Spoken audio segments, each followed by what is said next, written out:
Nicholas Venables, and I'm the Country Director for Vanuatu and Nauru with the Australian Pacific Training Coalition, APTC. I will be co-moderating this session with my colleague Gareth McGrath, the Country Director for Fiji and Tuvalu. So it is our pleasure to welcome you all to today's webinar, Greening TVET Institutions, Building Climate Resilience Through Skills and Education. I'm joining you from the beautiful Sanma province in Vanuatu, and I'd just like to start by paying my respects to the traditional owners here. So, mi payam respect belong me, long all chief, mo all leaders belong land where me stop long today. Thank you to my slow host me. So we're here today to explore a topic that is not only relevant, but essential in our current times. And that's how can technical and vocational education and training, or TVET, how can that drive sustainable practices and solutions?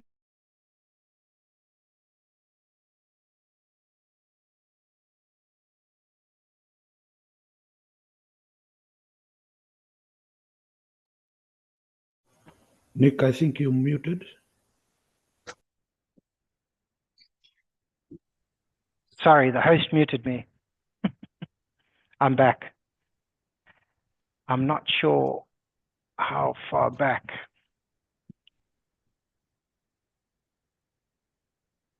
Sorry, what point did I miss out there? But sorry, I might just ask Clara, just be careful with the mute all function because it might just mute myself as well. I don't know. Wade, do you know how far, like when I got muted? I just want to make sure that I've introduced everyone. Not too far.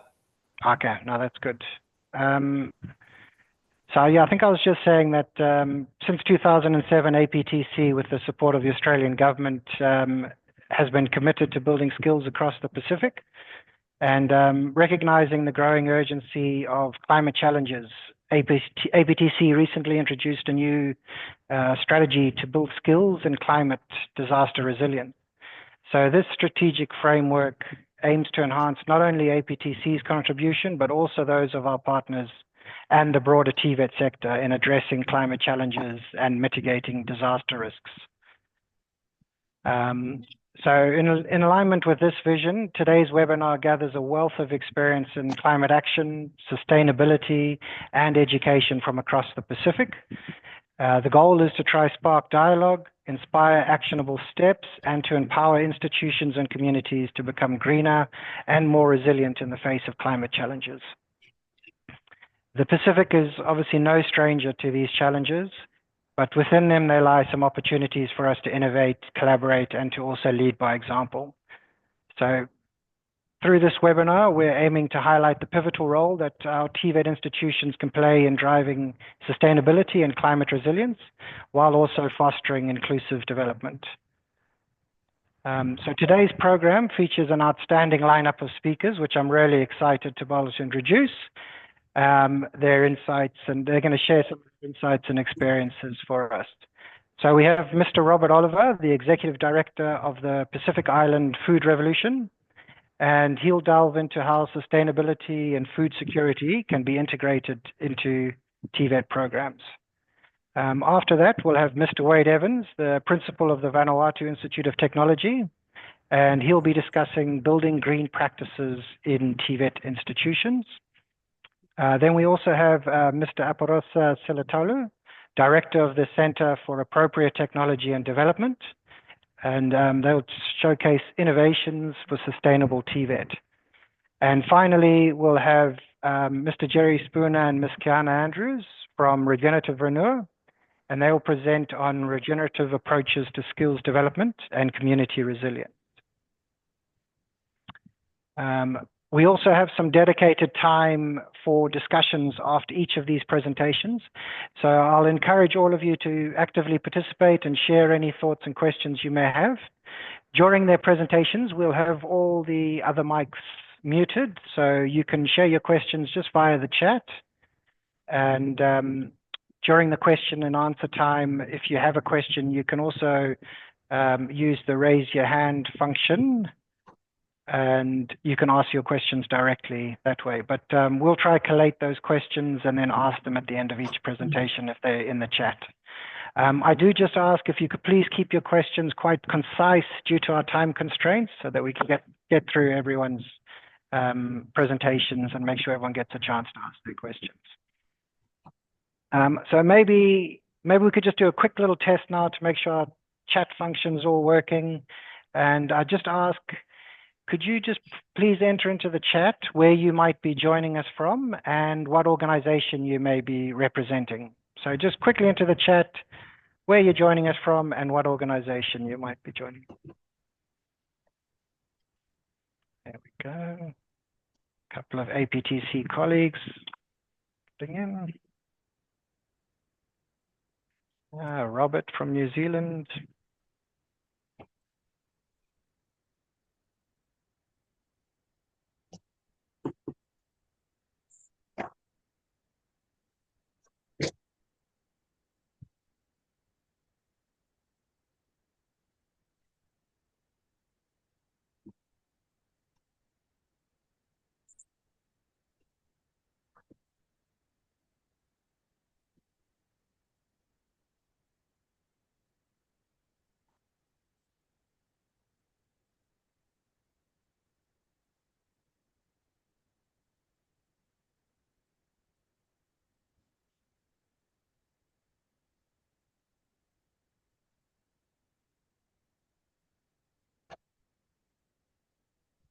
Okay, so thank you for that. So just to continue, I'd just like to acknowledge the Australian government for its ongoing support through Australian Pacific Training Coalition, fostering the skills for life and work in the Pacific and Timor-Leste. I also just want to thank Kalera and our APTC comms team for their work in setting up this webinar. And to all of you, thank you so much for joining us for this important dialogue. Let's make this an engaging and inspiring session. And without further ado, let's begin our first presentation with Mr. Robert Oliver. So Vinaka, and thank you, Thomas. I'll hand over to you, Robert, and hopefully you can take over.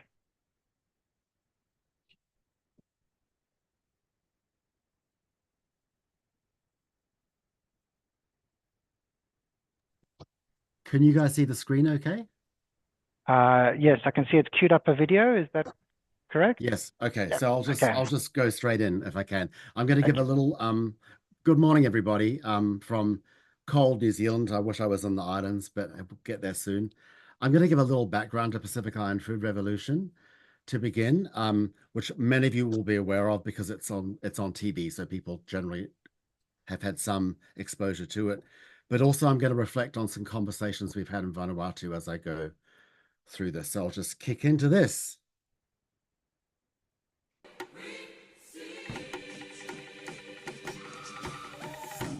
And Nick, did the sound come through then?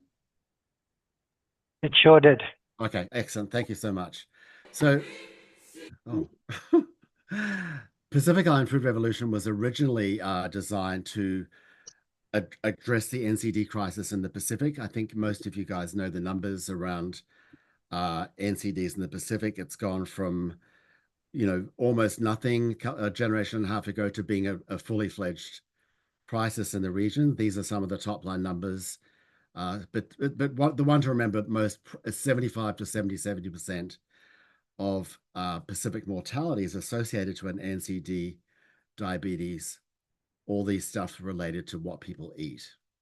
So just a pre-framing of what I talk about, it's only going to be about food. And this is fairly new, as I said. There's been a shift in the way people in the region, basically going from the kind of the whole cultural cuisine, the local cuisine of the region, to a more of a processed food and sugary drink and kind of quote unquote Western convenience food diet. But the key to good health sits right in the Pacific still, in its kitchens and in its farms and in the markets. So we don't need to invent something. We just need to restore what's already there. And so we need to restore and revamp for the modern era the local food systems that served Pacific Islanders well for thousands of years in terms of health and food security and everything else. So how do we do this? I was on a show on a big trashy TV show called My Kitchen Rules. I was a judge on My Kitchen Rules, and I I I always like looking back at it because when I was put on the show, I was like, I don't do trashy TV, and then when it hit the screens and everyone was watching it, I was like, wow, this is really cooking. This has really got the public engaged, and it's got people cooking and talking about food. And this is what I'm going to use to try to kind of bring back all those old dishes and all those crops and stuff that go with that. And so I turned to a group of friends of mine who I've worked with a lot in the Pacific over the years. That's Dr. John Hawaii on the left from Fiji, Fololeni Kerr, the Kingdom of Tonga. On the right, Fatasi Mackenzie Rua from Vanuatu, who I've worked with for 20 years. Dora Rossi from Samoa, and Peter Tofua, the UNICEF ambassador from Tonga. And we went to MFAT and DFAT, and DFAT stuck their hands up to support the project as a kind of a just trying something new, because the NCDs were getting worse no matter what the nutrition campaigns look like. So it was like, let's try something different. So I'm going to let my co-host add a little more depth to the philosophy of Pacific Island Food Revolution.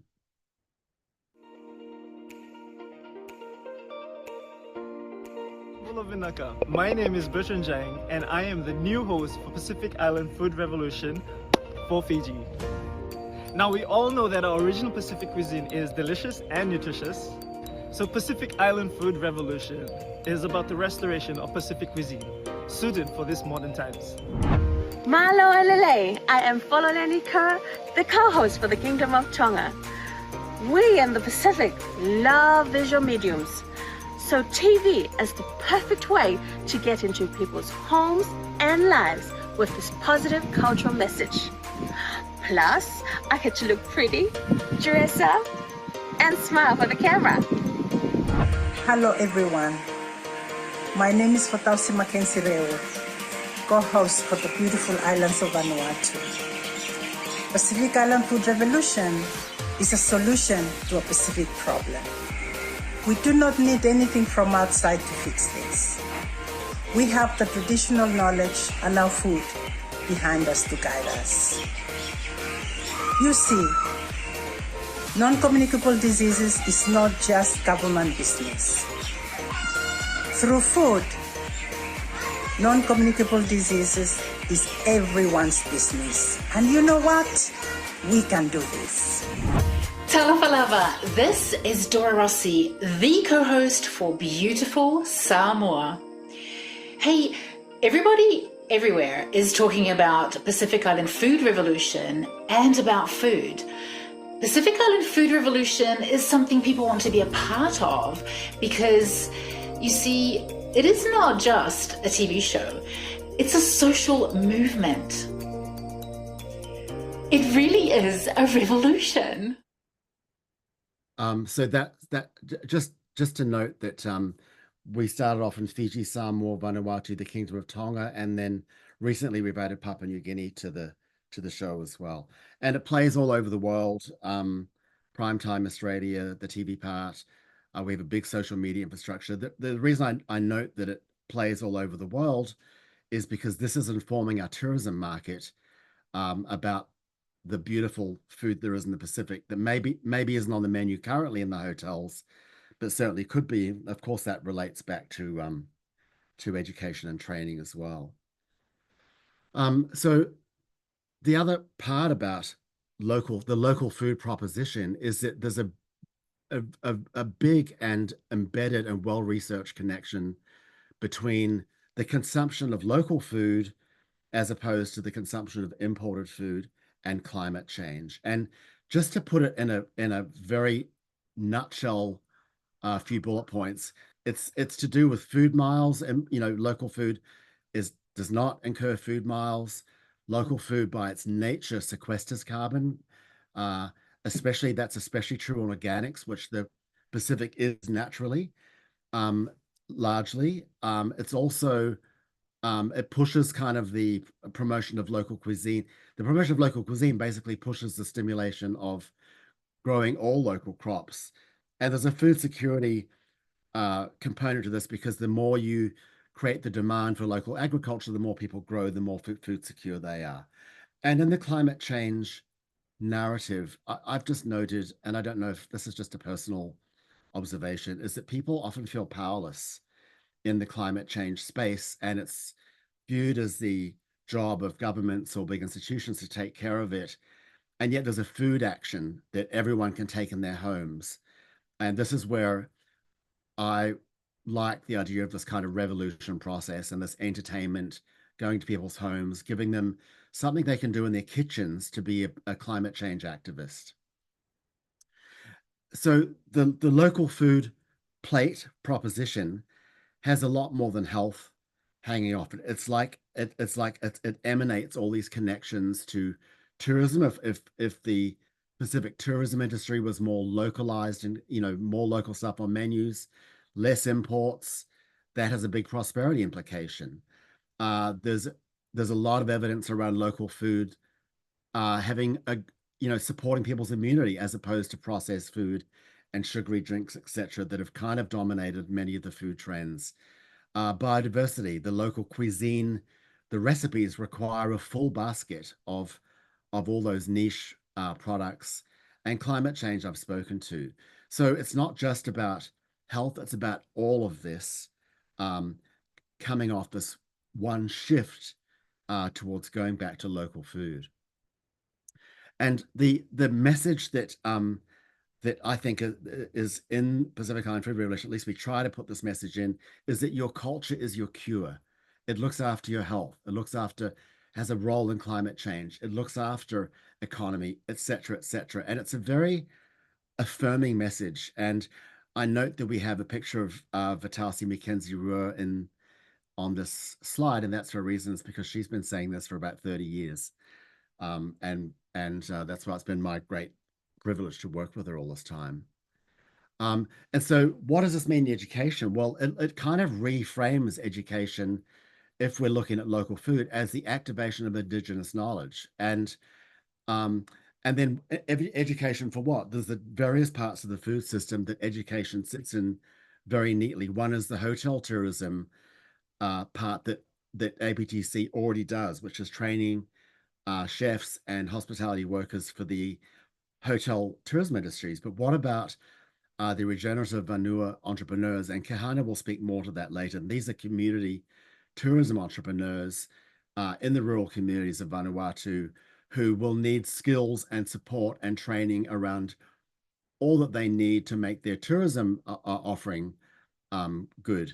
There's also local business. I think of the mamas in Port Vila Market. I think of the fact that local food could be filling the shelves of the supermarkets. And then there's also community. Where else, you know, the church events, the school systems, the prison systems, etc. What does their menu look like? What education do all of these sectors need to really localize and kind of raise this, the whole nation really through food? And there's talk about food sovereignty, and really this is what food sovereignty is. It is the reclamation and the revival of cultural food. And it's when local people have control over the food systems that both define them and nourish them. And it has all these flow-on effects that I've talked to a little bit: NCDs, biodiversity, tourism, culture and heritage, and climate, and also just feeling good. There's a role for cookbooks in this. Oh, sorry, we've got some background there. Yeah. And I've just, there's a Pacific Island Food Revolution cookbook, and I know Wade and I have talked about this being like the first kind of book that's around getting the education process kick-started. I'm going to play you a clip from Pacific Island Food Revolution Season 3 about some of the initiative that came out of Pacific Island Food Revolution.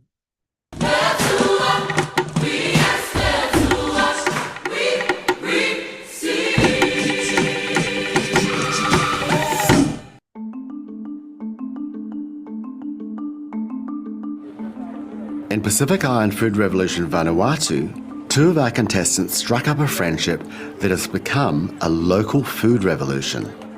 What happened next is magic. Sanma Food Revolution was born. Sanma Food Revolution is like a cooking roadshow. They go into the communities and custom villages, making real change at a grassroots level. You see, a food revolution is a woman's revolution. It's about going back to local food. Sanma Food Revolution goes out in our communities and help our people to change what they've had in their kitchen. Train them to cook our own local food into something that our kids would love it, and even as parents. There's lots of mamas and papas that they know how to cook already. It's a very great team. We work very well together, and I think that's the change that I'd like to give to our village people. Okay, now I'm ready. Then we start habanaya, but you make a rem call of fire, you make cooking before you make them sauce, you mean lahem. They all love the cooking, both men and women, so that gives us more courage to go more out in our villages. It helps them to change their food in their homes, and it helps them to stay healthy, and they don't spend much. Just do their food with what they have in the gardens. This one more, last one.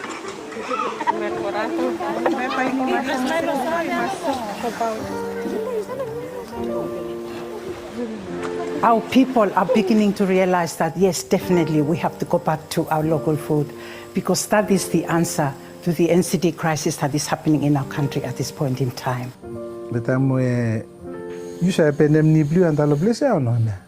Dr. Basil Leodoro is such an asset to this whole movement because of the fact that he's a doctor. And also in our society, our people, they look up to what the doctor says. So it is really powerful in the way that he's leading this revolution, and everybody's listening to him. And with him at the forefront of this revolution, we know that we can achieve a great deal. I truly love Sanma Island Food Revolution. We are mothers, we are sisters, and we are also great leaders. And we really care for our people.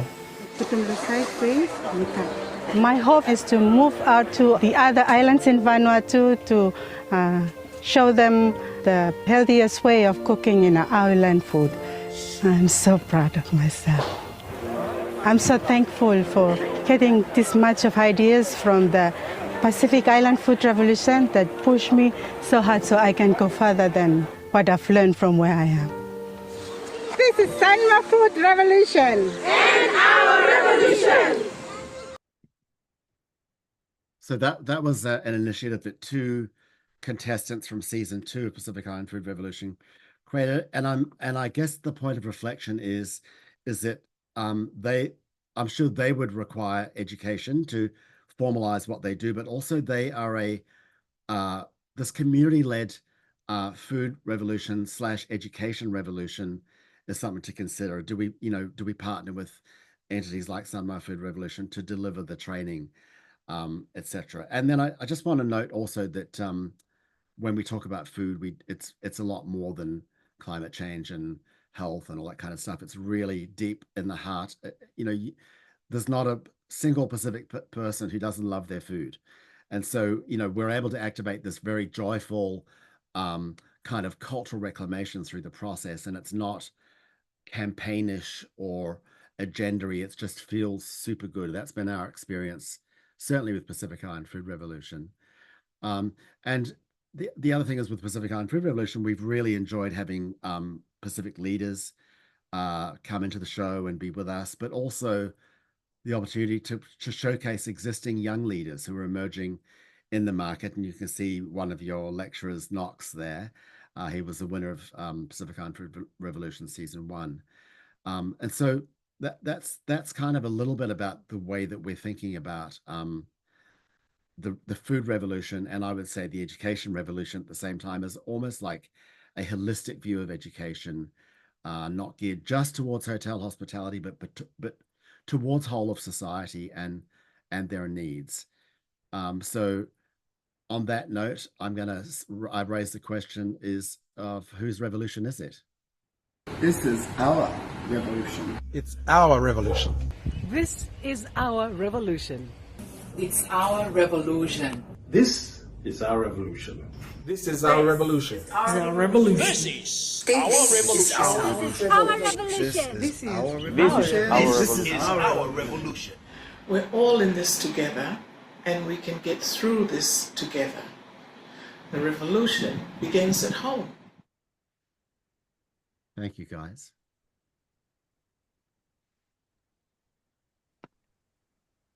Thank you so much, Robert. Sure. That was really great presentation, and yeah, no, I love all those stories, especially the one about the Sanma food revolution. And it's just really nice because I'm actually in the Sanma province at the moment, just on a work trip. So it yeah, just really does hit home. What I might do is just see, as our team's just collating the chat, just to see if there's any questions coming through, and just see if we open it up to anyone, if anyone's got a particular question and they'd like to. I'm hoping there's a raise your hand gesture that I can see come up. If anyone's got any questions I'd like to ask Robert, or any thoughts.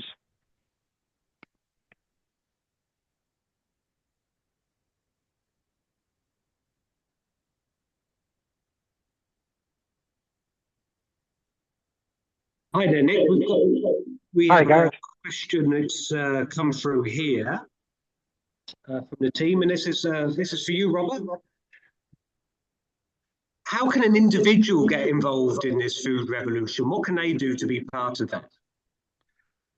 You know, the first part of what we've done, which has been the last 4 years, has been getting the message out and really framing the narrative regionally. And it's now that we're starting to we're starting to look at working with Wade and the team at VIT, etc. So that's when it starts to come into the ground. But this is the point of it all, is that everyone can be a Pacific Island food revolutionary just by picking up the food message. It's something people can do at home. And we've had incredible numbers come out of it, like that really shocked me, even around the level of viewership and the level of the relating was about 83% average viewership in the Pacific region. And then 42% of those people said that started changing the way they cooked at home. So very early stages, but that is the action, and that is how people are engaged. We have also the classic engagement route. We've got a huge social media infrastructure that people come and go on. So it's not that it's something to belong to. It's something to be part of, in terms of, and the way that any social movements are. Yeah, you don't need to belong to a formal organization. It's something that you do. Yeah. Thank you. I've never been asked that question, by the way. Probably on the spot. That came from the team here in Fiji. Okay. We were discussing that, and also how your presentation has made us all hungry as well. Okay.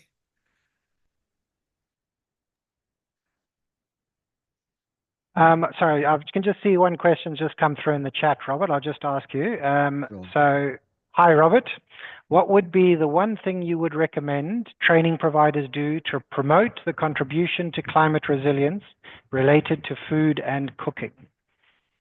I think the thread of my whole work is that go local and go natural and buy from local farmers, buy from the market. Don't get food out of packages. Get local. That is the greenest thing you can do.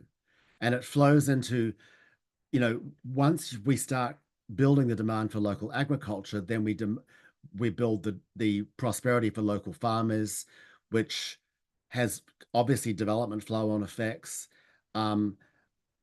It's really just about getting that hunger for local food re-embedded back in the region.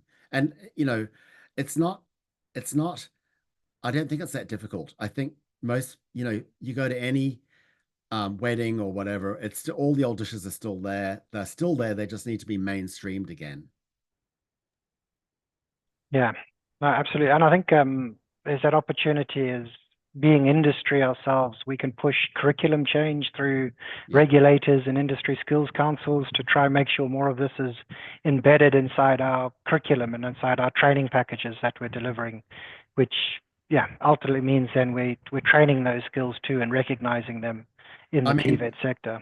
Nick, I mean, your role as an educator is vital because this is what activates that knowledge. It's what formalizes it and gives it a place in the various systems like the tourism system, and the really the kind of localized food system gets absolutely affected by what APTC and VIT will do in the space. And it's interesting that I know that because I grew up in Fiji, and I remember when I was a kid, there was like a lot of debate around, well, if only the tourism hotels would buy more local and they're importing too much. That's been going on for 40 years, that conversation. And I've never actually heard of anyone raise this training barrier to that, And another thing I want to add, Wade, you'll love this. I was just at the World Food Forum in Rome, and I spoke there, I presented there, it was like to thousands of people. And I talked about VIT and about how we talked about localizing, putting local cuisine into formal curriculum for the industry, and then looking at wider community applications. And I was in the speaking forum for the Indigenous Peoples Unit, and so many communities from different Indigenous people around the world saying, we've never done that. We've never, like the Sami people from the Arctic Circle, the guys from Ecuador, they're like, we've never managed to get our cuisine on as a local curriculum. So when I was talking to you, I was like saying, it'll be a regional first. Well, it could be a world first. Yeah, I must say, like, Robert, having you come over to Vanuatu recently and the work that Wade's doing at VIT through the Namanga restaurant, just seeing how inspired people are cooking their local kai and the stories they tell about, like their grandmothers used to cook this, and you can see the passion in that. And I think if you're starting to train that at our level, then that'll eventually make the change that goes up to the hotels and the resorts and Absolutely. So that's it. Thank you. I think what I might do is, Robert, just really appreciate you joining us and giving that presentation and answering some of our questions. If anyone else has got any other questions, please put them through. But what I'm going to do is just try and move along to our next speaker. So can I say one thing? Just that I work closely with Regenerative Vanua and Kahana. Wave your hand, Kahana. Kahana's here. And you'll see a lot of interplay between Pacific Island Food Revolution and Regenerative Vanua. So I didn't really touch on that relationship and what I presented because I know Kahana will pick it up. I appreciate that, Robert. Thanks, and looking forward to Kiana's presentation a bit later on in this webinar. But again, thank you so much. Really appreciate that. And just looking forward to just introducing our next speaker. So we've got Mr. Wade Evans, the principal of the Vanuatu Institute of Technology, or VIT. And I'll just hand straight over to Wade. Thank you. Thank you, Nick. Thank you, Robert. It's an inspiring experience working with you, and certainly we look forward to a world first local cuisine qualification. Thank you. So I haven't got a real high-tech presentation like Robert's. Please forgive me for that. But I've got a small presentation. Just I'll share the screen now.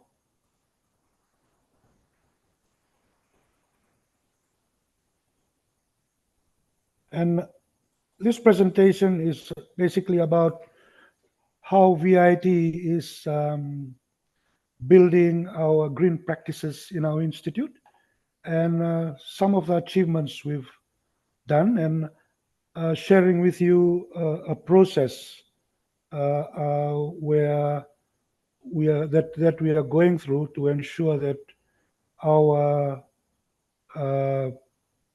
TVET Institute is a green institute. So I believe that an institute, first of all, to to achieve this green recognition, it needs to start from the top. The leaders in the institute must take the lead. So we have a VIT climate change and environment policy that was approved by the VIT Council and that we are acting on, and it's helping us guide. It's helping us to guide our activities in the whole institute. When just for an example about leading, the leaders of the institute must actually take the lead. When I came into VIT, there was indiscriminate burning.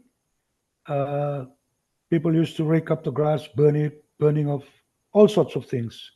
I put a complete ban on that, and it's zero burning at VIT. So that really helps us, helps our students, helps our staff to understand and get that culture where we need to protect our environment.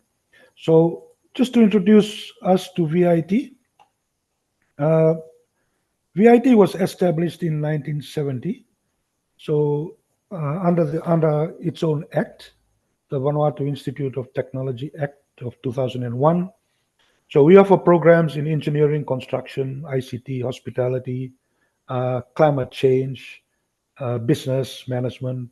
So a whole range of training. And the latest one that we are going to venture into is fashion design, which is an area that we can actually implement a lot of green initiatives.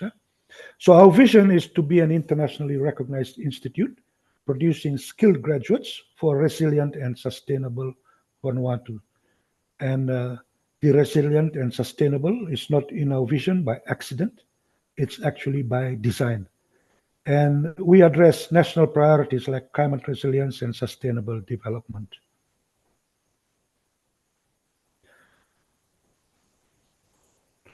So our role of VIT, the role that VIT plays in climate action, right at the outset, our vision and our actions, we support the Vanuatu 2030 People's Plan for Sustainability and Resilience. And we focus on quality education and climate and disaster resilience as one of our key areas of focus.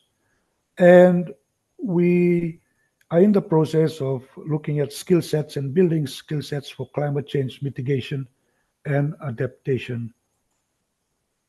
So our strategic plan, we have one of our goals is to position VIT as a green institute, both in its education and training and also operations. So we have a commitment to reduce environmental and carbon footprints, promoting environmental education and awareness in our curriculum, and foster sustainable behaviors among staff, students, and the community. So in our green campus, so there are 4 areas that we are addressing. One is a green campus, reducing carbon and environmental footprint. Second is a green curriculum, where we integrate climate change into learning and teaching. The third one is a green community, engaging the community in climate action, and a green culture, where we foster values supporting environmental care. So these are the 4 areas that we are approaching, we are addressing to reach our goal of a green institute. So actions for a green campus, we conduct environmental audits to measure energy, water, and waste usage. Transition to 100% renewable energy within 2 years. So we are going to implement the first 1/3 of the institute. The whole of the hospitality and tourism complex will be under solar, standalone solar, by end of January next year. And then by the end of 2026, VIT will be using 100% solar as its electrical energy. Rainwater harvesting, we have some rainwater harvesting, but we intend to improve it so that we actually reduce our usage of water through UNELCO. Promote waste reduction in biogas utilization. So one way is we instead of burning, we've actually started composting. So we return all the goodness back naturally. Yeah. So green curriculum initiatives. We integrate environmental contact into all our TVET programs. Everyone goes through some briefings. We expand our qualification addressing climate change skill shortages, and we use the campus as a living lab for environmental education. The picture that you see is one of our projects that. Sorry, Wade. I just realized when you just said the picture that you see, I think we're still on the introduction to VIT slide. I'm not sure if it's the same for everyone else, but it might not be. Oh, sorry. Might not be progressing through. Yep, there we go. That's green curriculum. Okay. Yeah, green curriculums initiatives. Yep. Okay, so I won't put it on the slideshow. Okay, the picture that you see is a set of 6 40-foot containers that we are recycling into 3 classrooms and built entirely by students. Now, this project is is one of our initiatives to show our students that we can actually recycle,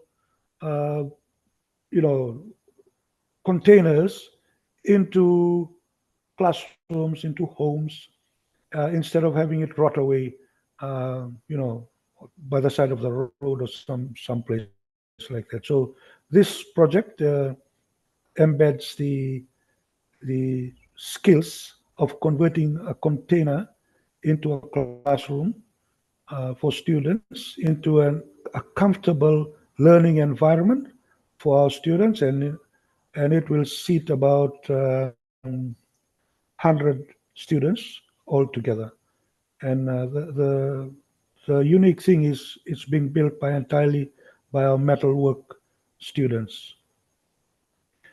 Okay, so we'll go to the next one. So in engaging the green community, we work with a Pacific Adaptation to Climate Change program.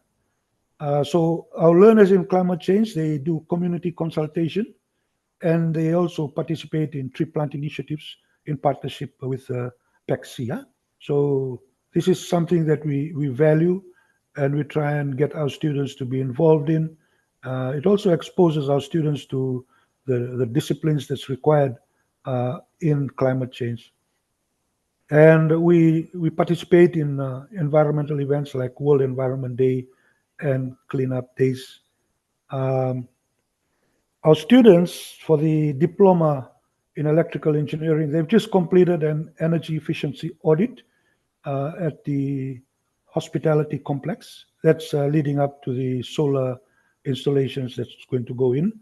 And in this way, we engage our alumni, engage our students in green efficiencies.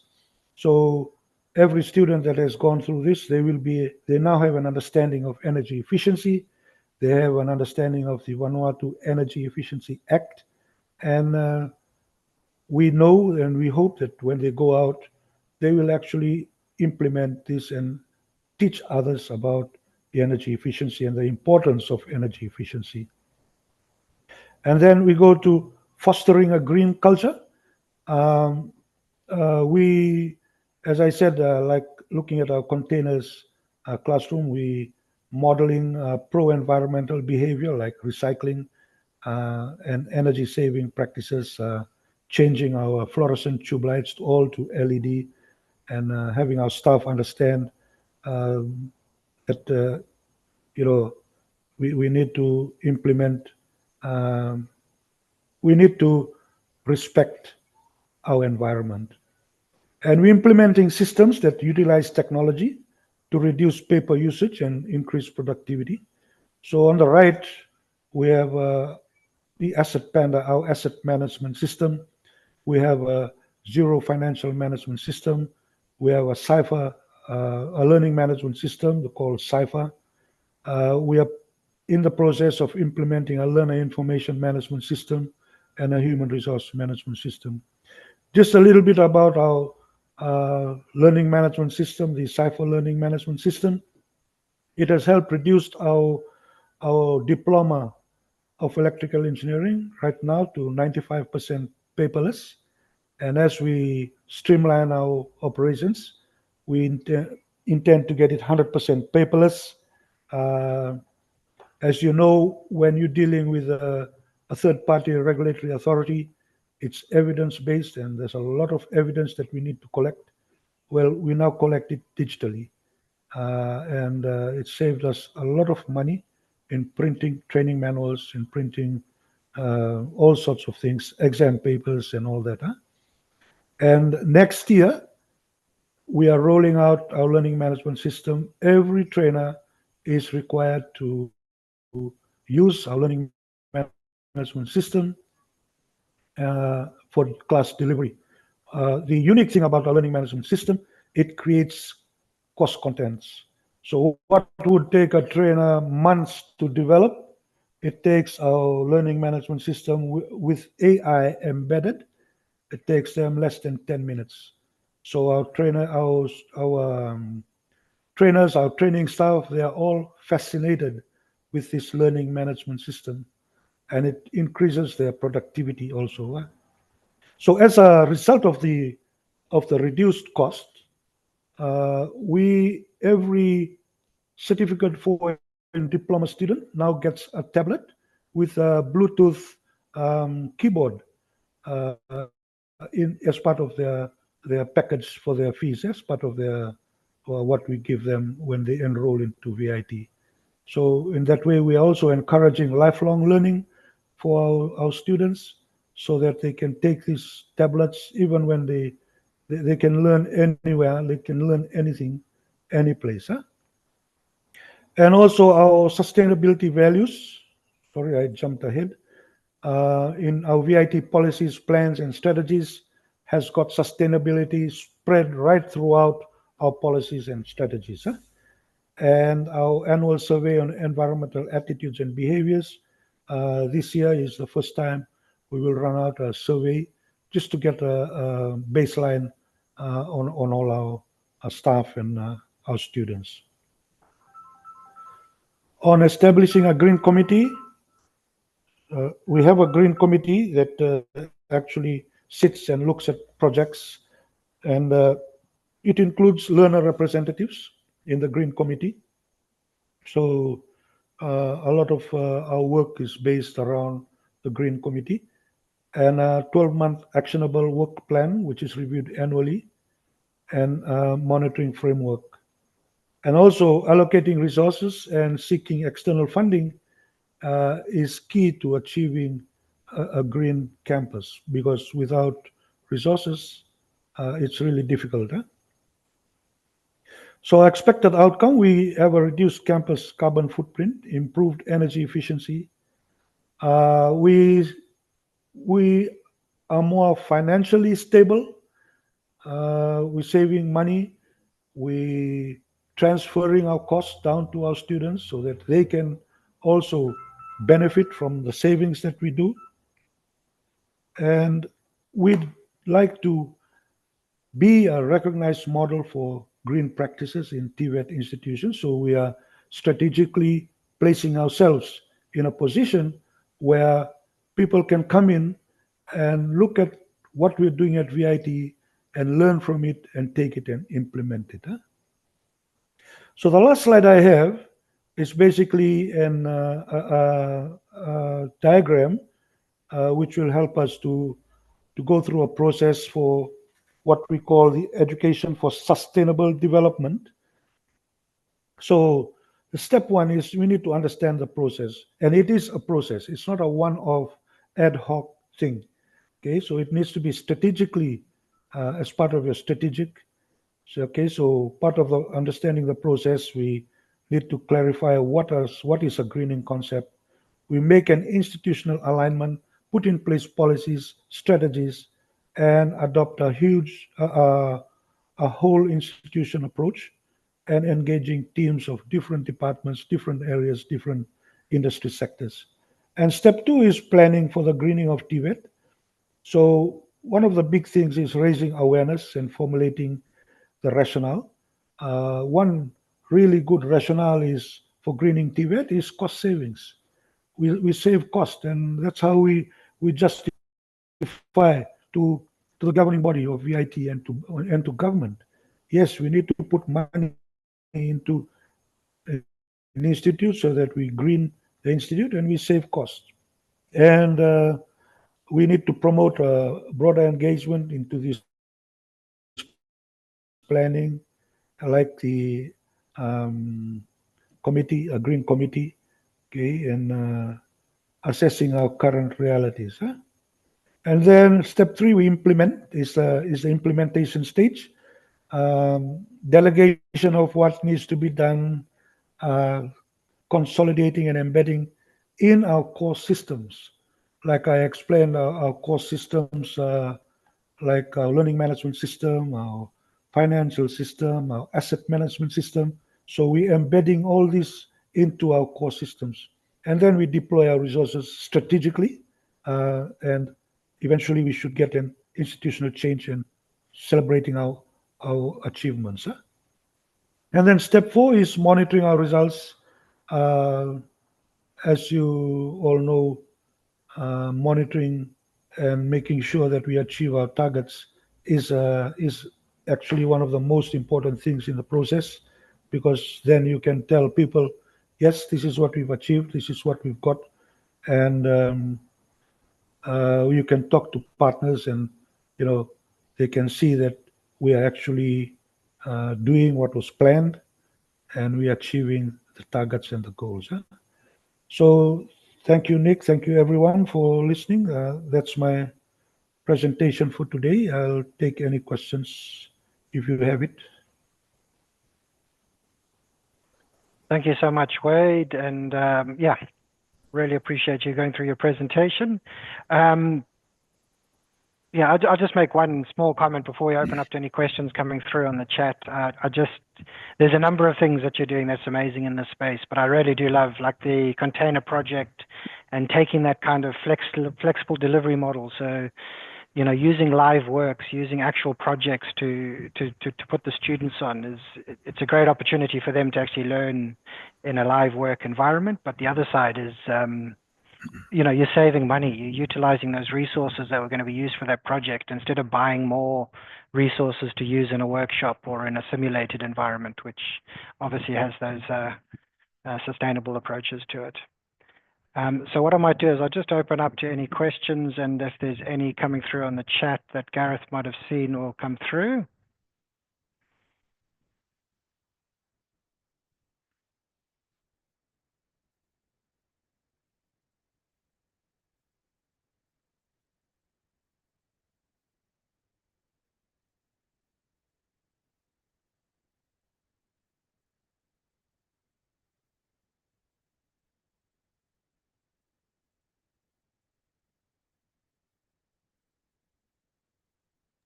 I must have done a good job because there's no questions. That's what I was about to say. All right. So yeah, we've just got a question from Anna here. Bulawade, what role do you see AI playing in shaping future education and lesson planning, especially in addressing climate change? That's a topic that's quite controversial, especially with academics and TVET. As a TVET institute, AI is going to play a great role, a big role, because take, for example, if someone needs to hire a worker and he has two people, one doesn't know anything about AI and one who knows how to leverage AI to actually get information and increase his productivity. If I'm that person hiring, I will definitely hire the person who has knowledge of AI. And in terms of sharing knowledge and getting knowledge at your fingertips about climate change, AI will play a great role, and we've already witnessed it and experienced it at VIT, that productivity levels has just gone through the roof using our AI content cost content creation AI with our learning management system. No, absolutely. I mean, like you never lose the role of the trainer or the TVET expert because they still need to do that validation and contextualization part. But it definitely is a time-saving tool in gathering the most up-to-date information to help support them, which is good.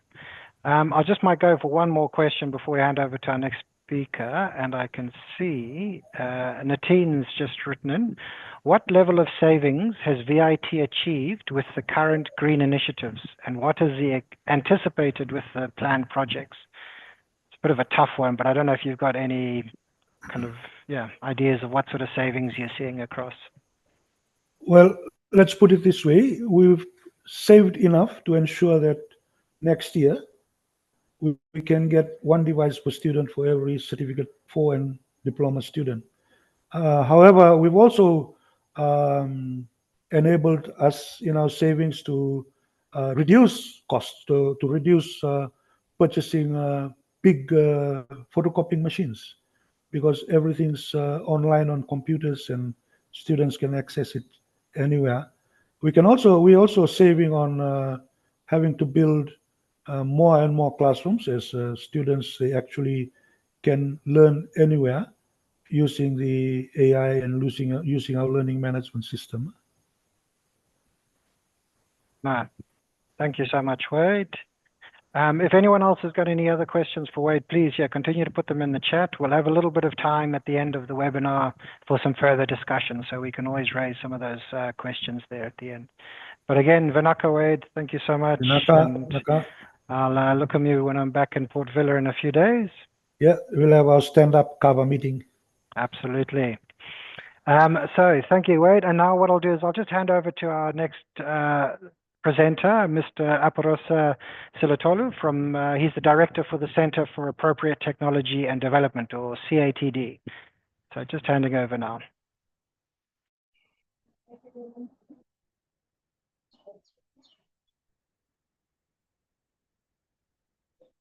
Hello everyone. I hope you can all see the shared screen.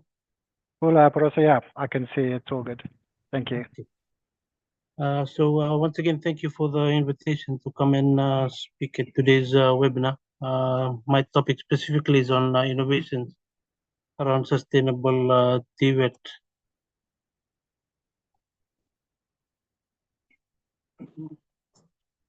Okay, is the screen moving? Slides? Still on the title slide for me. Yep.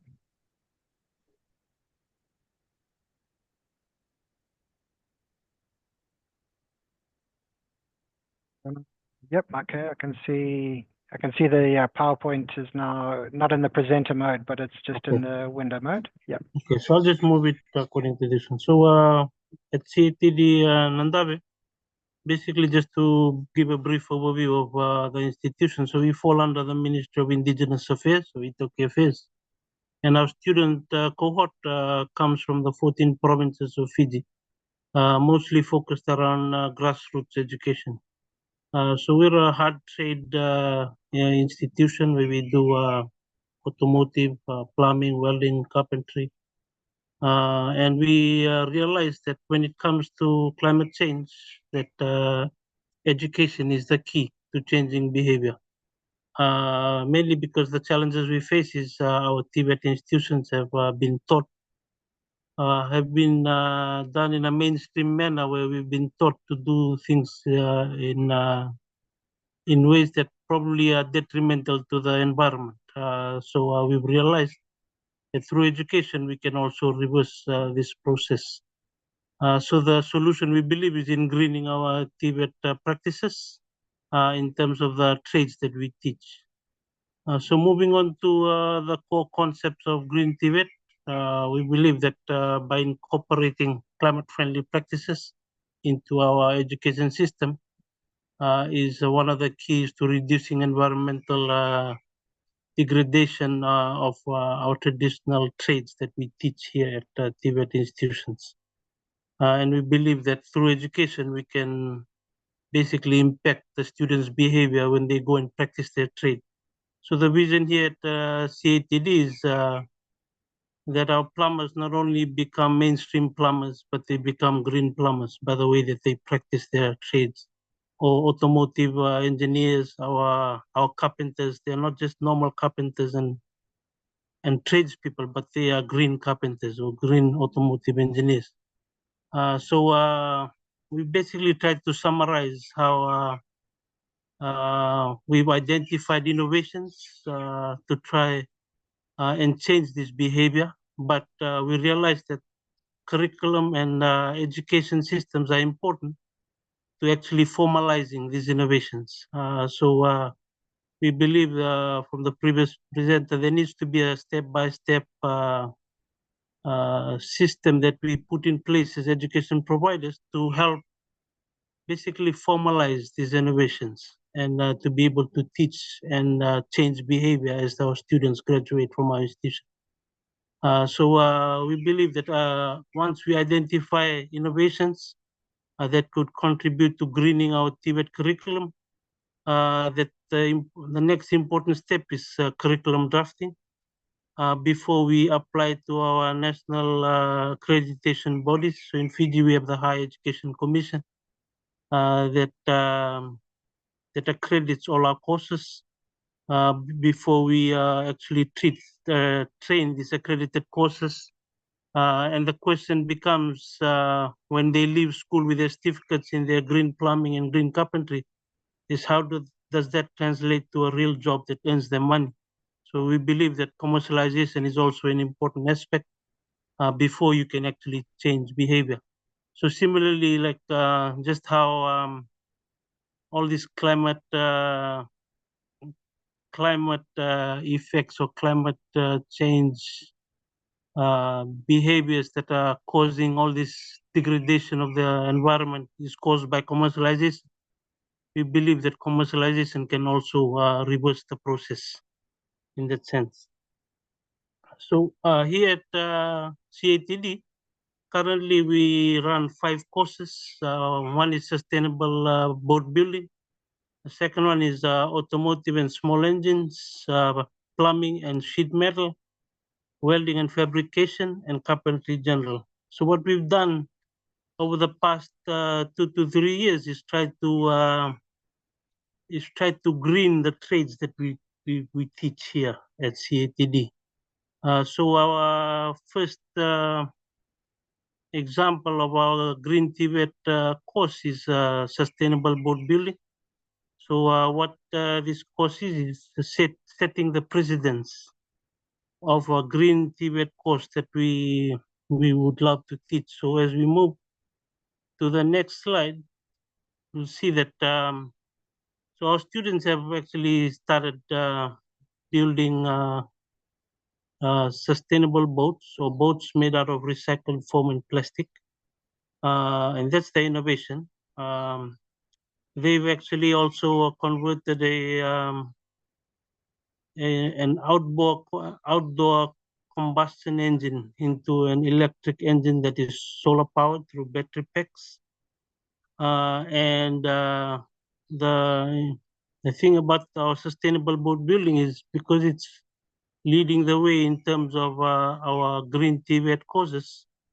Through the help of APTC, we've been able to get a curriculum drafter to put together a total of 21 units that we've submitted to the Higher Education Commission to be able to be accredited. So we're still in the process of accreditation. We're still applying for it. And hopefully once it's accredited, it becomes our first Green TVET course. But it hasn't stopped us. We've gotten approval to run a class. So there's currently a cohort of 10 students that we are going through the class. And it's a 1-year course. And APTC has also assisted us by seconding one of their trainers to help with the training or pilot course in sustainable boat building. So the class is ongoing from the month of January next year to June next year is when the class finishes their theory and they go into the industrial attachment. So that sets the first, to us it leads the way in terms of our green TVET courses, that the curriculum has been drafted and it's been submitted to the higher education for accreditation. Our next TVET innovation that we've recently started is our local plastic recycling factory. Again, plastics are a big problem in the Pacific and in Fiji, and recently through the help of the British High Commission and our partners Talon Technologies from Sydney, Australia, we've actually procured some plastic recycling machinery. It's helped us to collect local plastics. So as you can see from the pictures, Sam, our Talent Technologies consultant, is teaching our students using local plastics that we've collected from retailers, where the students are making frisbees.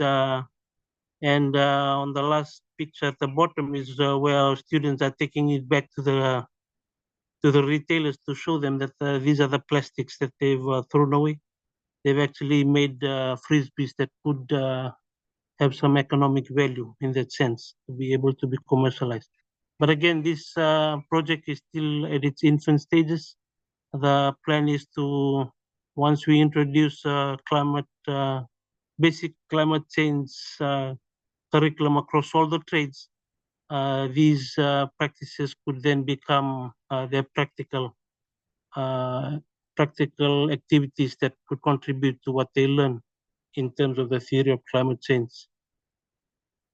Our next project is around biogas systems, which our green plumbers are involved in. Again, this is using biodigesters where students, through their daily duties and routines, they collect all their vegetable peelings that are put into biodigesters that are then piped to our kitchen.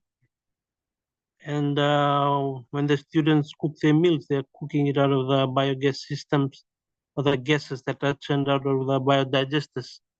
Another byproduct of this technology is the manure that it produces that the students use in our farms that can help to maybe revolutionize the food that they eat and eat more healthy foods. And our last innovation project that we're doing right now is around mud brick construction.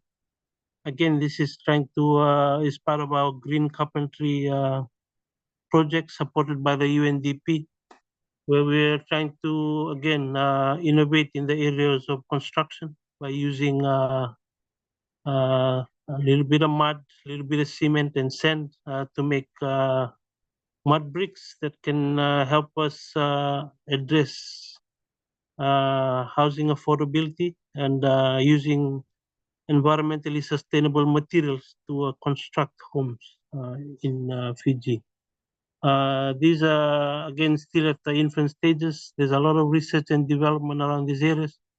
And we believe that as we continue to push forward in these innovations, that we could reach a stage where we draft the curriculum around it and to be able to formalize these green practices. So in terms of the broader impacts of the green TVET, we believe that these practices will help us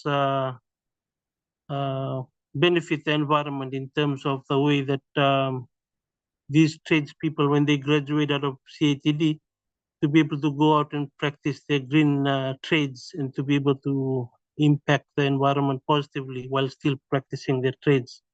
But it comes with its economic advantages in terms of cost reduction, while also benefiting the environment. And Also the social and cultural relevance, again, with all the courses that we are putting together. We realize even for the boat building that traditionally our forefathers were known for being seafarers and boat builders. And having these innovations come into play will help us to revive some of those practices that we've lost due to modernization. And in terms of, and just to conclude again, once again, we believe that education is the key to changing behavior. And we believe that as we continue to bring about this push to change the way we practice our trades, that education is key. We realize as well that for especially indigenous education, with our students coming in from the villages, just being exposed to these innovations is like a light bulb moment for most of them. For them to realize that, wow, that we can actually innovate and push the boundaries of education, especially because we've been taught to think a certain way. We've been taught that education is just about listening to what the teacher says. But with these innovations, it allows the students to think innovatively and to question some of the things that we've been taught, and to be able to innovate in areas that they know that they can come up with solutions for their own communities. So once again, that's briefly my presentation, and I'll be happy to take on any questions. Nak.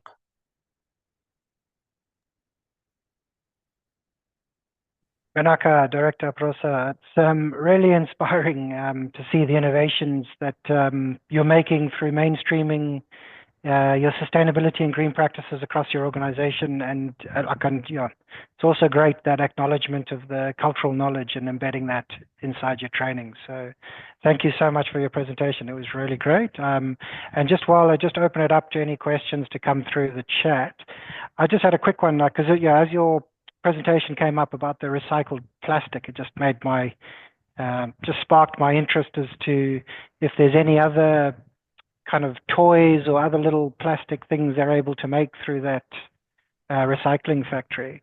And I guess just to say, like, the reason I was thinking is we put together like disaster kits for early childhood centers and stuff like that in Vanuatu, and quite often it's, you're having to buy or bring in these toys to put in the kits. It would be really great to look at a way to use, recycled materials to put into disaster kits.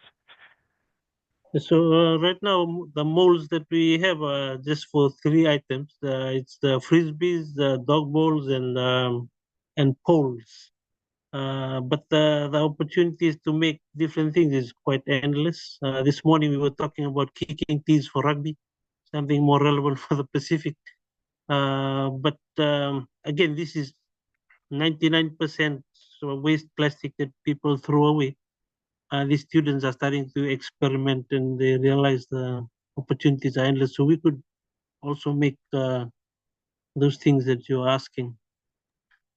But again, the factory is very small at the moment. We have the basic machinery, but just seeing the students participate in coming up with card holders and small matchboxes, it's quite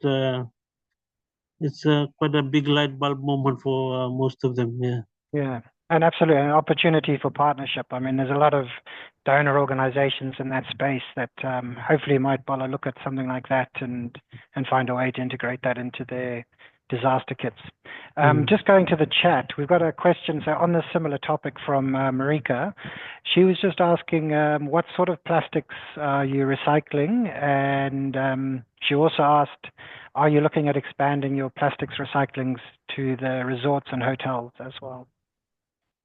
Yeah, definitely. Right now, we actually, one of the biggest headaches is trying to sort out plastic to recycle. So we've chosen to strategically pick who dumps their plastic at our school. We don't want it to be a dumping ground for plastics at the moment. But we've, like, one of the retailers we've met is Jack's Handicraft, where they sell clothes, and there's a certain plastic that they wrap their t-shirts in that they throw away every day. and we've been using their plastics just for this pilot phase, but we would love to open it up as the operation grows. And again, I've been challenging my team is to try and separate the education from the commercialization, and because we realize that there's a lot of commercial opportunities around it. But as an institution, our focus needs to at first focus around the education bit before we expand too much into the commercialization.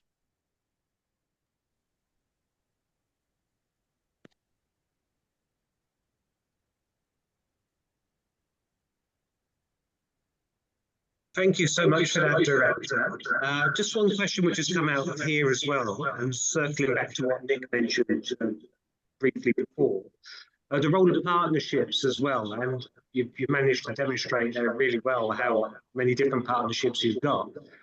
Could you expand briefly on how important you find these partnerships, and any tips for anyone joining on how you've forged these partnerships so successfully? Thank you, Gareth. So maybe I'll just cut to the point. Without the partners, we couldn't have been able to do what we're doing right now. We've realized that, and that's the approach that we've taken from even from our leadership, from the minister right down to the board and the institution, is to be open. We realize that there's a lot of limited resources in terms of trying to push government to support all these initiatives, but that's where partners come in, and we realize that and it's not so much a matter of bringing finances to the table. It's just a matter of what we can do for each other so that we can ultimately achieve the goals that we want without having to have to sign a check just to get a partner in. We realized that if everybody do their own little bits, we could actually come up with something remarkable in that sense and bring about this kind of change. Thank you. That's a fantastic response. Yeah, I think we're all in agreement that those partnerships are really useful. And again, not just that monetary contribution, but how we can all work together. Mm.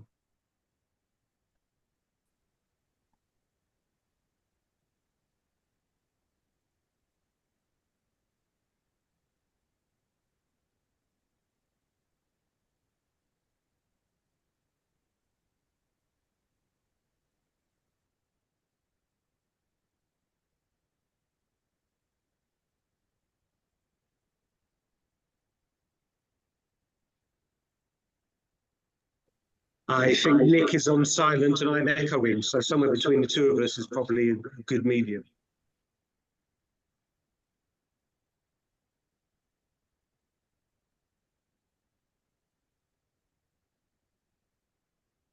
Can you hear me now? Sorry, as I was Yes. just saying, thank you so much, Director Prosa, again for your presentation. It was amazing. And if there's any further questions, please continue to put them in the chat and we'll have some further discussions at the end. But what I'd like to do now is just to move on to our final presentation. And so just handing over to Ms. Kiana Andrew from Regenerative Manure. So hopefully if you can take control from here.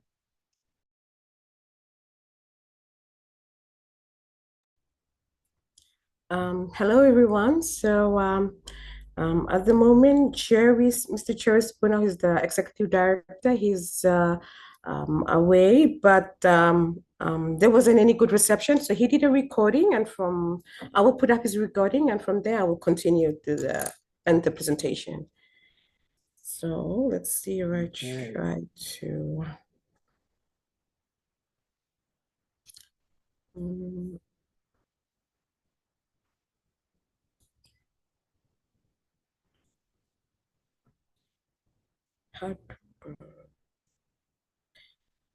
I'll try sharing my screen for now.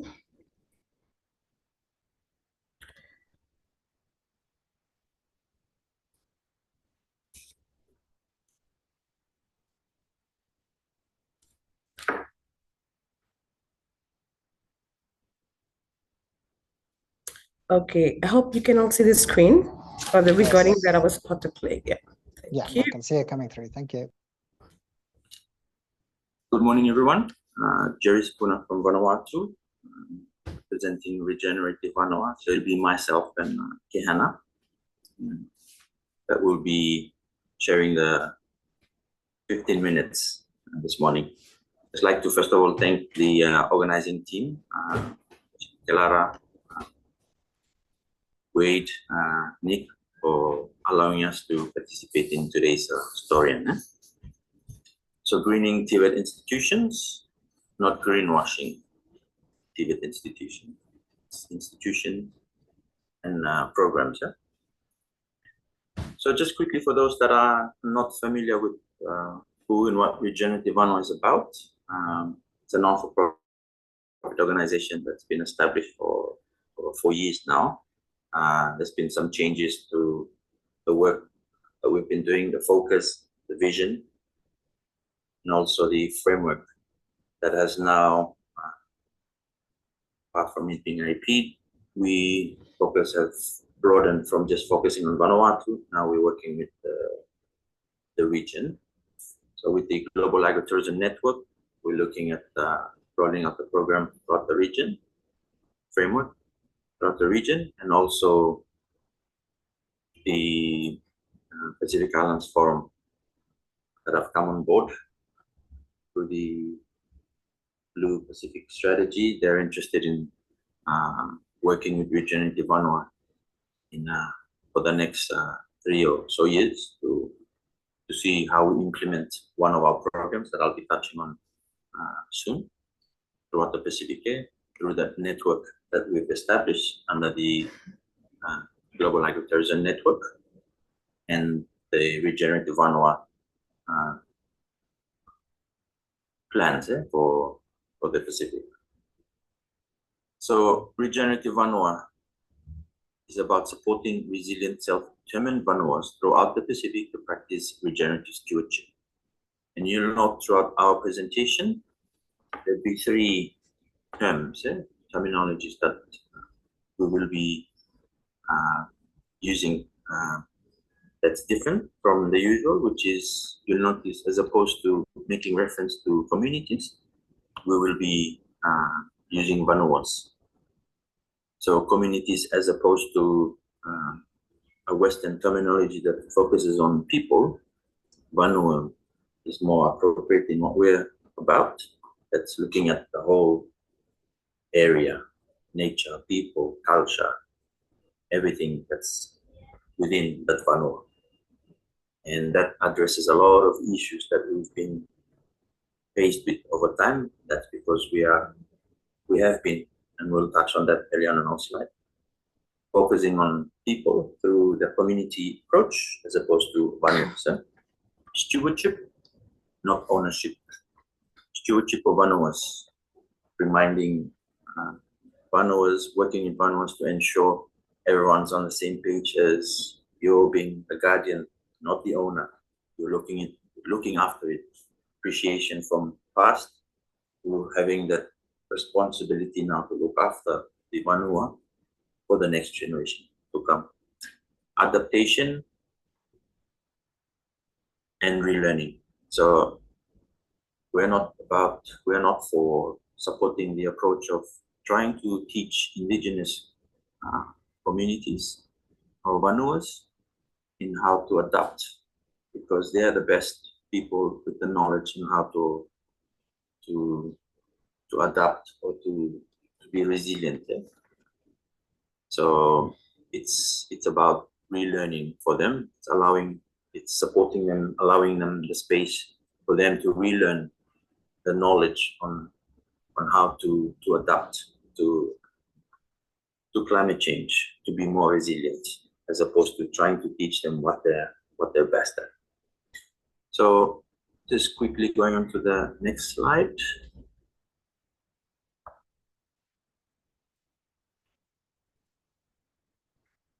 So building skills and knowledge in the industry. We've been faced with a lot of challenge, especially during and after COVID. And so there's a whole lot of drive, need for skills and knowledge building in the industry. I just want to leave us with this quote from Benjamin Franklin. It reads, "Tell me and I will forget. Teach me and I'll remember. But if you involve me, I will learn." That last bit about involvement and involving Vanuas, whatever we do, emphasizes the self-determination for those Vanuas, self-determined Vanuas. And that's what Return to Vanuas is about.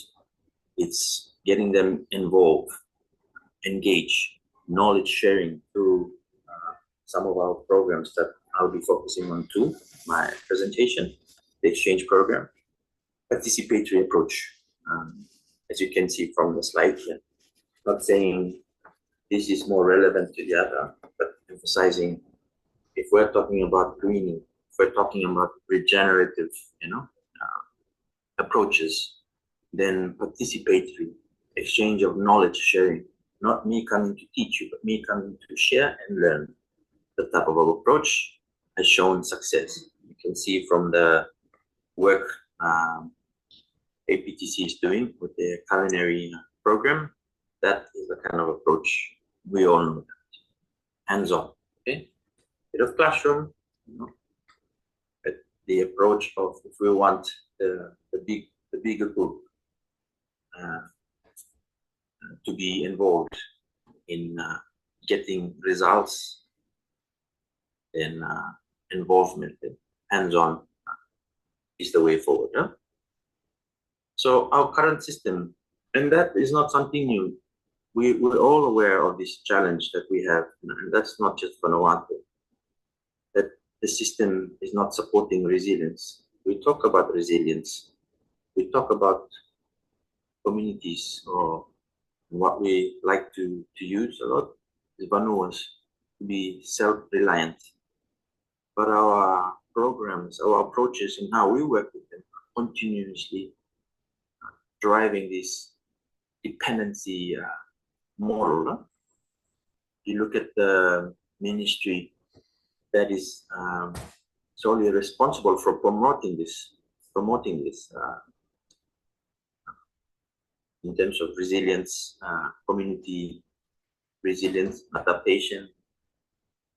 But it's the very ministry, every time there's a cyclone, the first thing we do with an LPO is pay for so much, millions of Atu, rice, canned food, noodles, unhealthy imported food is the first thing that we run to. And we all know the story behind why that has become. That we're breaking down the resilience, Vanua resilience in management, community Vanua management system that has been there for so many thousands of years. We're breaking those systems down, and breaking those systems down is creating this unhealthy dependency, reliance on government and development partner management. You also see when there's a death, and it's becoming an interesting conversation every time you go to a death, even though it's related to NCD, or like we've just gone in this release of the stats showing correct 60 or 70% of deaths are related to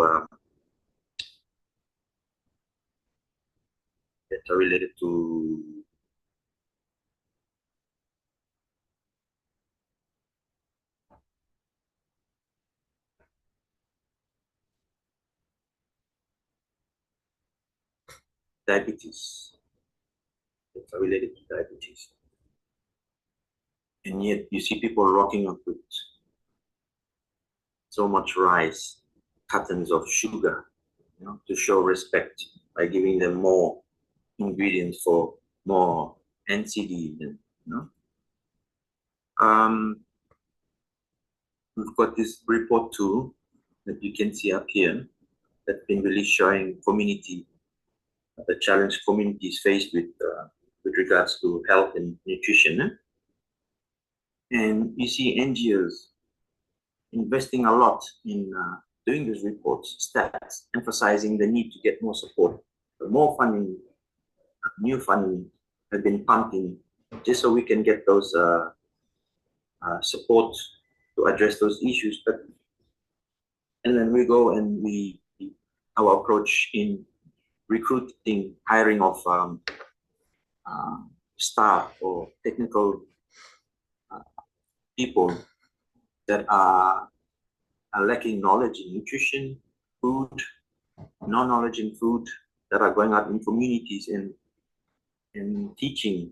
We're expecting them to get those communities to be excited about food, but these are people that are not crazy. The minute they realize you have no idea, what you're talking about, they get put off. And that's why in communities, people are hungry.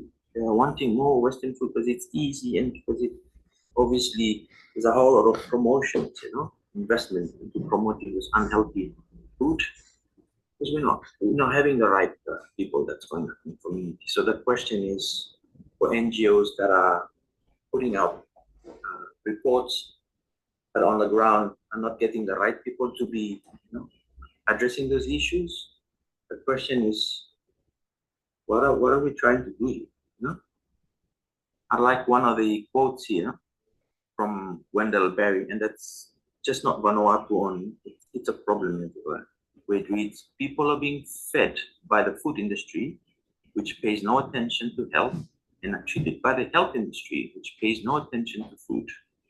That's so true, and that's a big problem. So just quickly emphasizing this whole Vanuatu approach, this is our resilience for small island countries.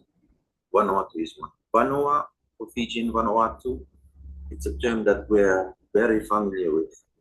And for other Pacific Island countries, the spelling, the pronunciation is slightly different, but it means the same.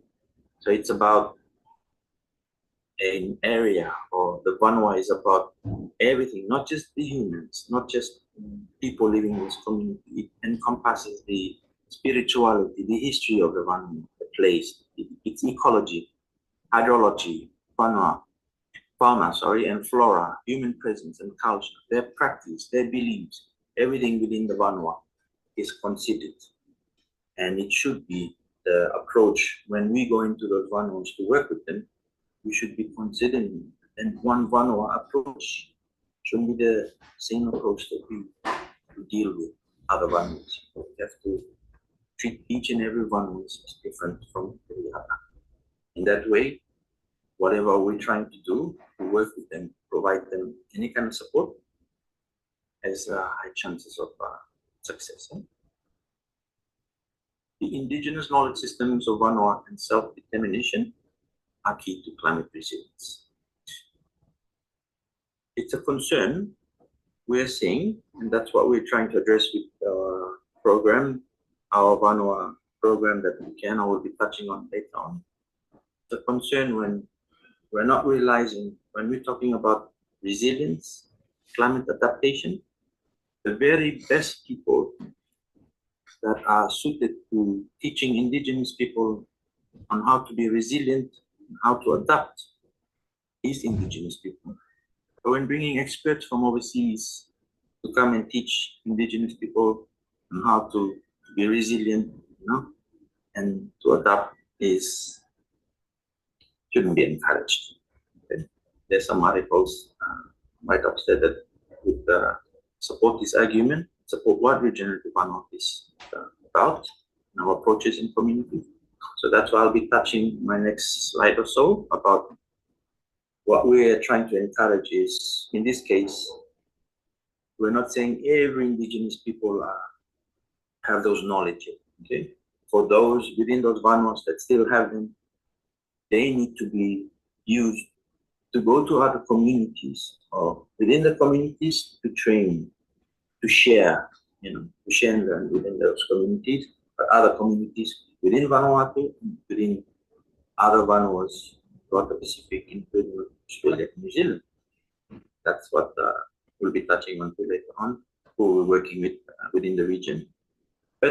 it's through this exchange program where we get those that still have those knowledge to come to share and learn from each other.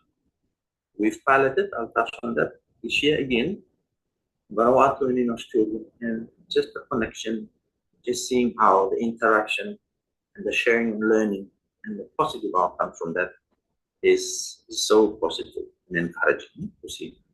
So Indigenous people are the best people to be teaching resilience and adaptation. And then for those Indigenous that have lost by mostly moving into urban areas, it's about relearning for them, not adapting, because that's their knowledge, but they have no access to it anymore. They need to relearn. So using Indigenous within those vanuas to be teaching them, not bringing outsiders that are not suited to be teaching Indigenous people. Regenerative approaches to TVET for Vanua. We're talking about resilient Vanuas. So our partnership with APTC, BIT is ensuring community well-being, food and nutrition security for those Vanuas, self-determined knowledge systems and resilience for those Vanuas, and most importantly, land and food sovereignty for those Vanua. And that's what regenerative Vanua is about. And it's not doing all this so we can attract tourists to come, and we're keeping it for the tourists, doing it for the tourists while our Vanuas look like the bottom picture. Not putting all this effort into increasing the profile of our local food to attract tourists to come and enjoy it. When we promote our locals, the far right you can see, to go and eat unhealthy imported foods. And especially it's sickening to see them promoting all these agendas using kids, you know. And then you see this picture of the market, and it's become a constant talk on social media where you see farmers bringing their fresh produce, healthy produce, selling them at the market, and then buying unhealthy imported food to take it back home. So you hear the kind of conversations between locals and all farmers are bringing life and they're selling life, and they're buying death and taking it back to them. No? So the question we should be asking ourselves is, who should we be doing all this for? Why are we doing all this? Who are we doing it for? And it goes back to, we should be focusing on doing all this work for our people, for our Vanuas. And if our Vanuas are looked after and they're happy, visitors will be attracted. Their experience in country, those Vanuas will be positive if those Vanuas are. Their well-being looked after is considered. So just quickly, our regenerative Vanua stewardship framework. Everything that we do as an organization is guided by this framework. So its purpose, stewardship for Vanua, ensuring that the conditions for Vanua is done in a way so it creates the condition for the Vanuatu product. So we have stewardship of nature, looking after nature, the place, practice those agritourism experiences when developing them, those regenerative agritourism experiences. It has to consider everything. It's not just the business aspect of it, but everything within the one.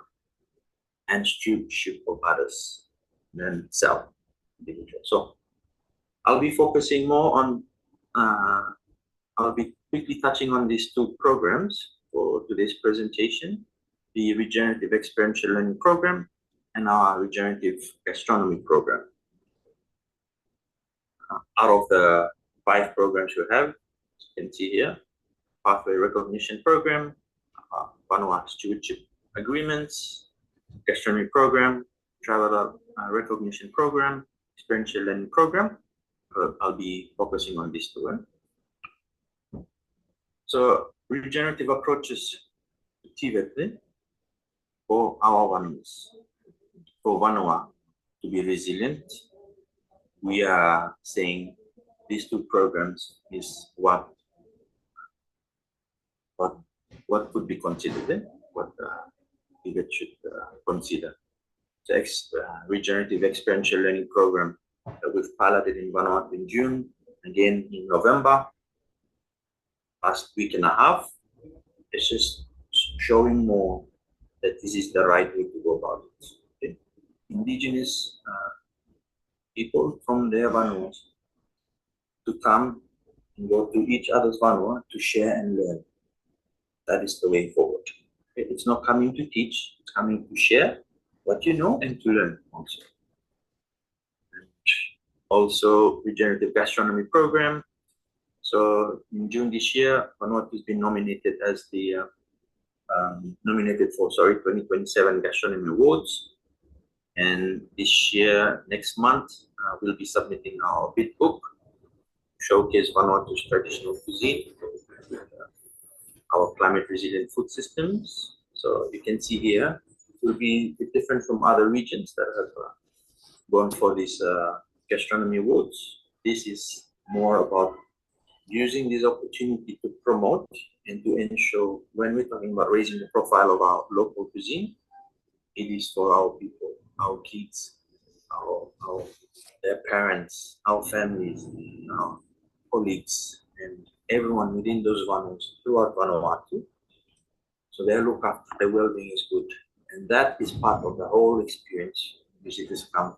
It's not just about the food on the plate, it's about the story, the people within those Vanuas and their practice, and how farming is done, how nature is respected, how it's been harvested, right to eating on the plate. So that whole experience should be promoted, should be looked after, should be developed in a way where the main focus is our people, the host visitors will just come and experience, will be attracted to come and experience. So, and then next year, the June jury visit, to have a week here to check and see whether Vanuatu is eligible to be considered for the 2027 awards. And here, just lastly, our Regenerative Alliance.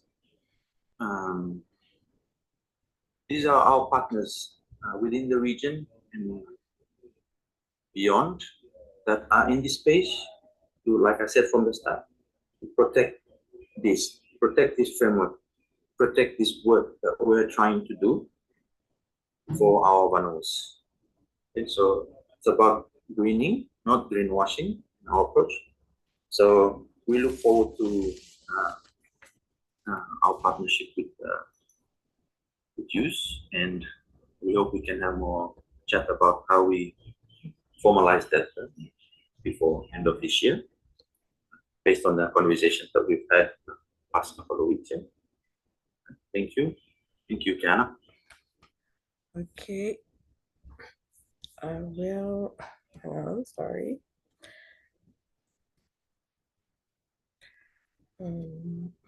Thank you so much. Jono, can you hear me okay? Yes, I will continue with my 4 last slides, and then we can conclude from there. Thank you. Okay, I hope you can all see the slides clearly. Yep. Okay, so continuing from Jerry's presentation, as you can see, this is a model of regenerative that Regenerative Vanua is working on. It's not really perfect, but it gives a good understanding of what we mean by sustainable is different from regenerative. They're not the same thing. They're not really a flow-on. It's literally a completely different way of thinking. So regenerative is not of the same mindset. It's not of the same paradigm as sustainability. I'll give an example. Mr. Wade, like, for example, kava and alcohol. You can't have both at the same time because you know the result, what the outcome would be. So that's the, and regenerative is formed from living systems and indigenous knowledge. If you, like the 3 middle ones, are the mindset that the government and the developing partners are doing the training based on nowadays in Vanuatu. You cannot teach without connecting to the nature or connecting to the people. Now, if you're connecting to the Vanua, as Jerry said, it includes all the indigenous knowledge, traditional ways of living, and the environment and everything that is embedded into it. And also it's led by Vanua, a Vanua-led thing, yeah. Kiana, Yeah? sorry to interrupt. I just am aware that the Zoom meeting, the webinar will cut out in just a little over 10 minutes. Mhm. And I think I just want to allow some time just for the participants just to ask some questions around that, and maybe that might link into your final kind of slides at some of the questions from that. So is it okay if I just open up to the chat, to anyone who's got any questions or further conversation, and we can go from there.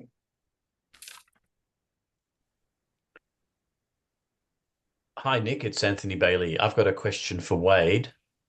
Thank you, Anthony. Please go ahead. Hi, good morning, everyone, and thank you for those really interesting presentations. Wade, that model that you've got there with the green campus, the green community, the green curriculum, etc. I'm just curious how your trainers at VIT are integrating that into their day-to-day work.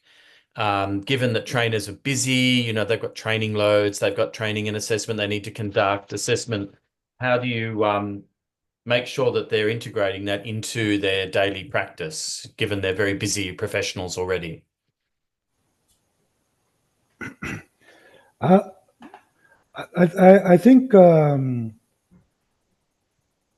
it's all part of the learning process that they're actually teaching students. So when we implement this, the practices that they actually do while they're conducting their training, it's all integrating the whole thing. The only thing that they come out and do is when they attend meetings with us, and then they go back and implement it within their own training spaces. So it's not something that we expect them to do something as something that's separate from their training. So it's all an integrated process within their training program. For example, in terms of implementing the recycling of the containers, the trainers actually take that as part of the learning process in doing practicals with the students. And every single skill that they learn, the metalwork students learn in building the containers, cutting skills in terms of cutting metal and welding. So it's all part of the training program. So that's how it's incorporated. For the energy audit, the electrical students for the diploma, it's actually a module which has energy efficiency module, and they go and do this energy audit as part of the class. So it's all integrated into the training programs. I hope I answered it sufficiently well. Yeah, thanks, Wade. Thanks very much. Thank you, Anthony, for the question, and Wade for the response. Might just open up just in case, see if anyone else has got maybe one more question, and then I think I'll hand over to Gareth. He's got a bit of a wrap up and collated some of the other discussion. Good afternoon, sir. Afternoon, Bula.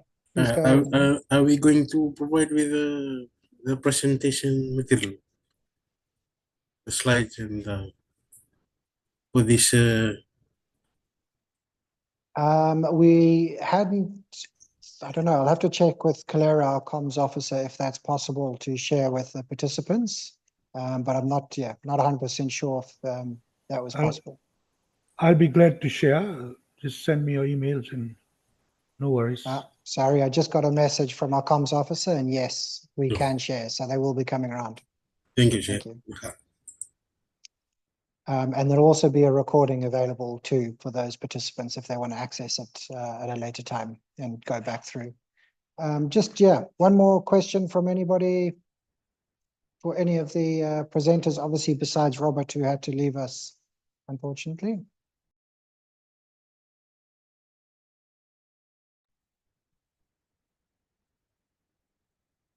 Okay, So I think what I might do is I might just hand over to Gareth and just allow him some time to do a bit of a wrap up and if there's anything else he wants to cover. Thank you so much. Yeah, thank you for that, Nick. And what will be a great relief to everyone is I've only got about 5 minutes to be able to wrap things up, so we won't have to listen to me for too long. I think this has all been planned to cut down my airtime, which isn't a bad manoeuvre by all involved. So look, firstly, I think it's really important to invite a round of applause virtually for our panelists who we've had today. So if everyone's able to, who's still able on, hit that icon with a bit of a round of applause or a thumbs up, because we really do appreciate the time that was given from our really esteemed and important partners to be able to have this really important discussion concerning the importance of climate and resilience and all of those things around that we discussed. Just to quickly summarize, we, of course, very grateful for Robert, who we know had to leave us, but a very busy man running around, who whetted our appetite, quite literally, I think, and made us all. It's a good job we didn't actually close with Robert, because we'd all be running off to our lunches early, I think.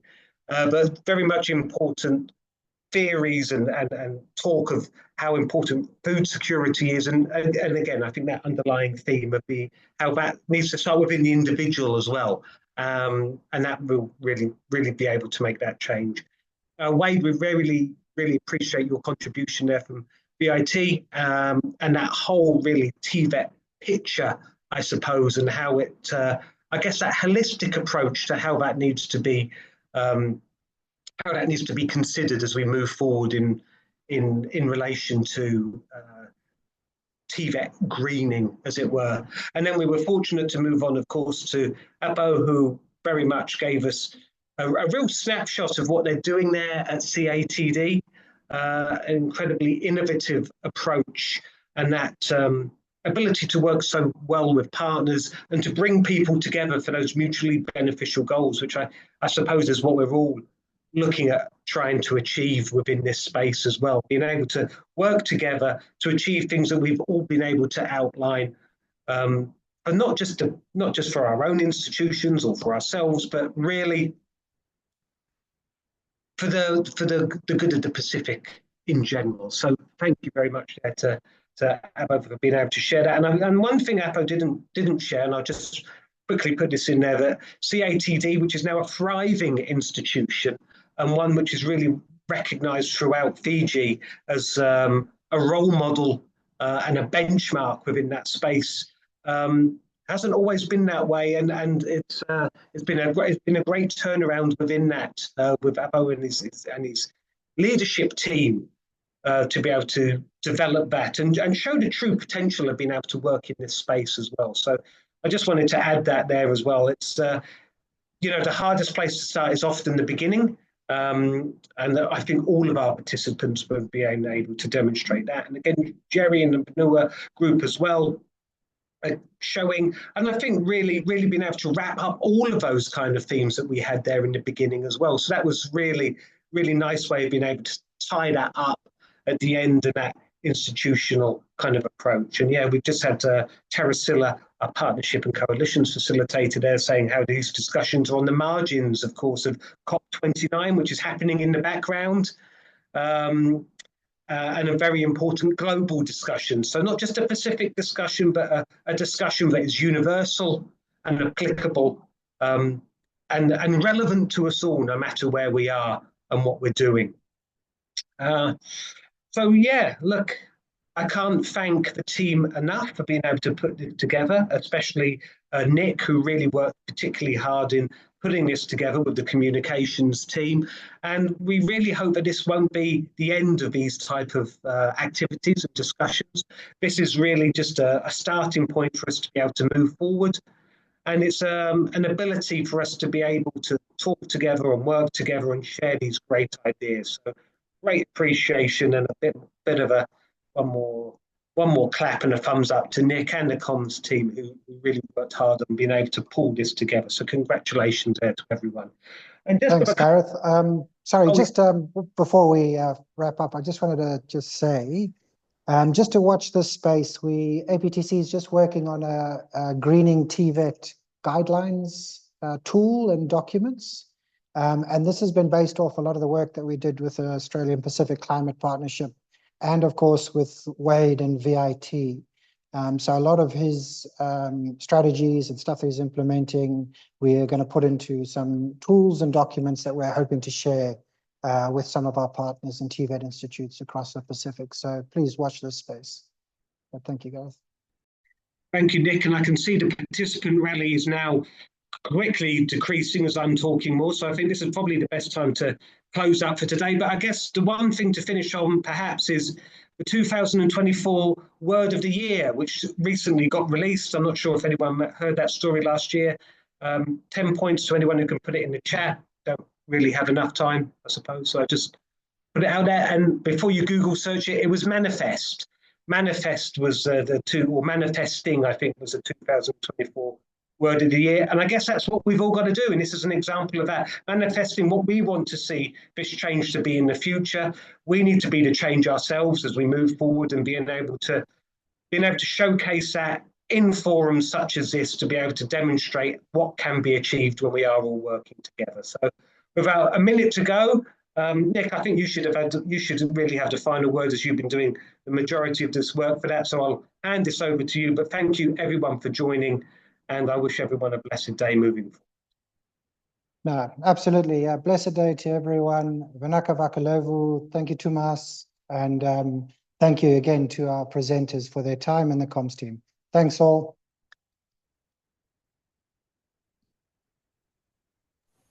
Mode everyone.